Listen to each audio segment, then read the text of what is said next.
Darkseal 1 and 2, localized more broadly as Gate of Doom and Wizard Fire, were developed by Data East and released in 1990 and 1992, respectively. Both are fantasy-inspired arcade beat-em-ups that see the player run through a series of levels while on a quest to defeat evil and save the world. In more recent years, the games were ported to modern systems by 1FTE Games with the preamble of Retro Classix, for whatever reason. And, I don't really have all that much to say about them. Yeah, after playing both of these games, I very quickly came to the conclusion that there really isn't anything interesting about either of them. And I do mean both of them together because if we're being honest, they're effectively the same game. They're both exactly the type of two-button joystick arcade game that one would expect from the time period. Almost entirely gameplay focused, practically devoid of anything resembling an actual story, and so unbelievably generic that it's actually impressive. That's probably the best way I can sum up this duo of games as: resoundingly bland. Also, for the purposes of this video, if you want to know which game is which, the second game is the one that looks a lot nicer. Surprise, surprise. It's no secret that a lot of arcade beat-em-ups from the 80s and 90s aren't exactly outstanding games on the merits I just listed. At their core, they were incredibly simplistic in terms of gameplay, a lot of button mashing and joystick cranking. There's a euphemism for something there, I'm sure. And as they were designed to be enjoyed by arcade patrons, didn't really have time for enthralling narratives. As such, they primarily got along based on their personality, the ways they often featured cool characters, eye-catching graphics, and music liable to worm its way into your ear and refuse to leave where the real appeal stood. That's also part of the reason why a lot of arcade beat-em-ups were actually licensed games. Think of something like Turtles in Time with the Ninja Turtles, or the D&D arcade titles by Capcom, Tower of Doom, and Shadow over Mystara, which, ironically, the Darkseal games were retroactively viewed more poorly in comparison to, because the utilization of licensed properties gave gamers something to latch onto and part with their quarters for. Yeah, giving yourself carpal tunnel while burning through your weekly allowance doesn't sound fun, but have you thought about doing so as Raphael? The Darkseal games have positively zero personality whatsoever. The characters look like what a trash can AI program would generate if you told it to spit out some fantasy characters. They both try to have a story, but the plot is pointless at best and nonsensical at worst, and frankly, the music kinda sucks. There's no nuance or creativity to be found anywhere. The stock image equivalent of the genre, to be sure.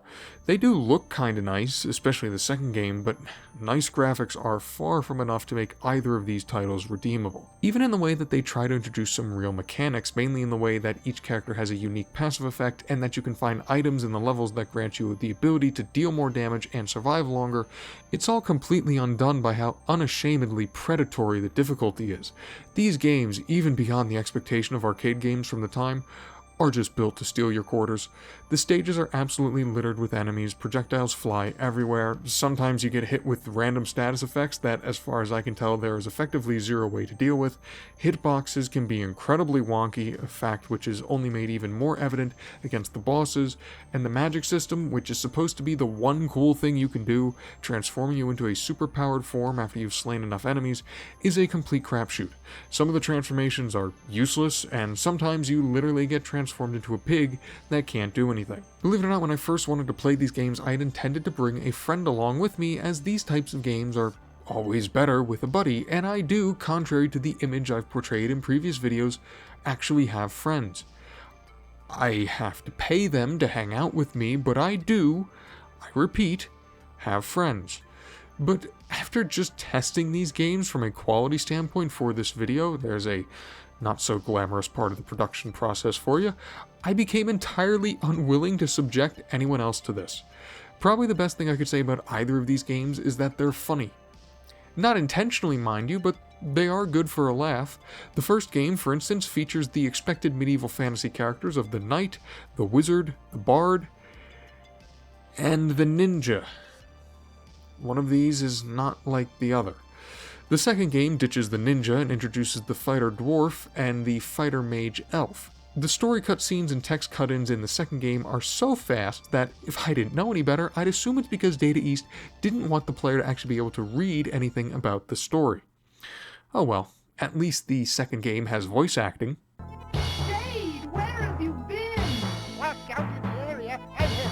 The power might still be nearby. I'm Professor Knockable. I'm here. Oh god. Curse it! Poison water! I'll bring it to death! How do you plan on doing that, dude? Seriously, I'm so curious. There just isn't anything all that enjoyable about either of these games. Really, after about 5 minutes, they become a chore to play, made even worse by the fact that, if we're being totally honest, it's the type of game that makes you sweat if you actually try. And I don't mean in a good way, I mean you'll be mashing the attack button and desperately trying to dodge attacks so feverishly that you will literally actually begin to perspirate. You can probably tell from a lot of my gameplay that I eventually just reached the point where I stopped caring, burning digital credits like a gosh darn billionaire. I don't typically enjoy talking about bad games on this channel, and I don't think flatly that you should make any effort to play either of the Darkseal games. Absent nostalgia or a fetish for the boring, there are far, far better offerings from the same era that you could occupy your time with were you so inclined.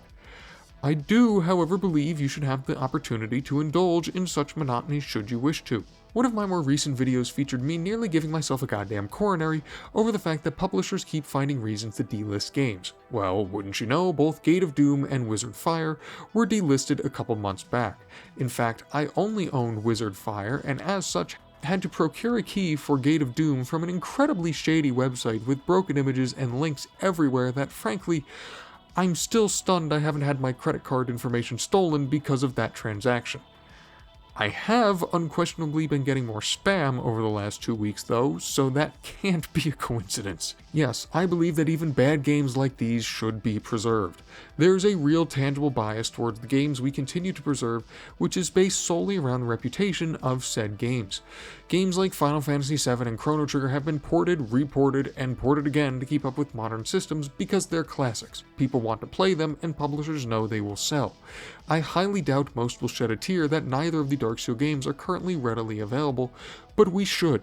Preserving games means preserving all games, not just the ones that are the most popular. I understand the business interests that are a necessity in the world of video games, but in the case of something like the Retro Classics, where they've already been updated to be played on modern systems, there's effectively zero reason to toss them away, even if it's unlikely that a lot of people will decry or even notice such removal. A game's right to availability and preservation should not solely be dictated by what people think about it or how much it might sell. Sure, you can get to the classics first, make sure those stick around and whatnot, fine. But preserving titles like the Retro Classics isn't any less important simply because they aren't as good or popular. I'm sure these games mean something to someone, even if just the people that worked on it, and that's good enough reason for me as to why they shouldn't be lost.